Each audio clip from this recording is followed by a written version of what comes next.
Ever felt powerless in the face of mean comments? Like every insult builds and you're losing control? Here's the key. Most aggression depends on momentum.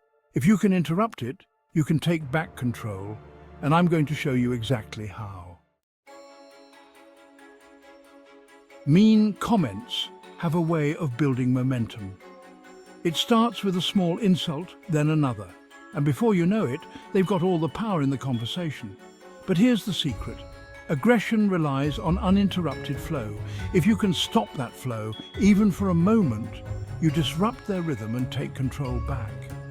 This doesn't mean you cut them off rudely, but you throw them off balance with an unexpected response. The beauty of this technique lies in catching them off guard, making them question their own words. Let's say you're in school, and a classmate says, "You're so bad at this, you'll never pass the test." Instead of getting defensive or emotional, you can throw them off with a sharp but calm response. Try saying, "Fascinating. What makes you think your opinion on my abilities matters to me?" Boom, they're caught off guard. Suddenly, they're the one who has to explain themselves. The energy shifts from them attacking to them defending. You've just flipped the conversation and regained control. Now, let's take it to the workplace. Imagine your boss, in front of your colleagues, says, "You're always screwing things up around here." The emotional tension rises in the room, and everyone's watching for your reaction.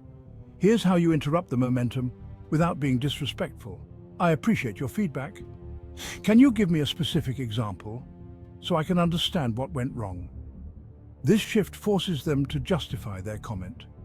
It also makes them pause because they now have to back up their sweeping accusation with details.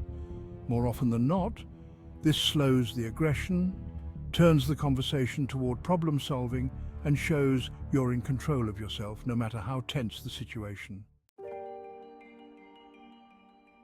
Why does this work? It's simple psychology.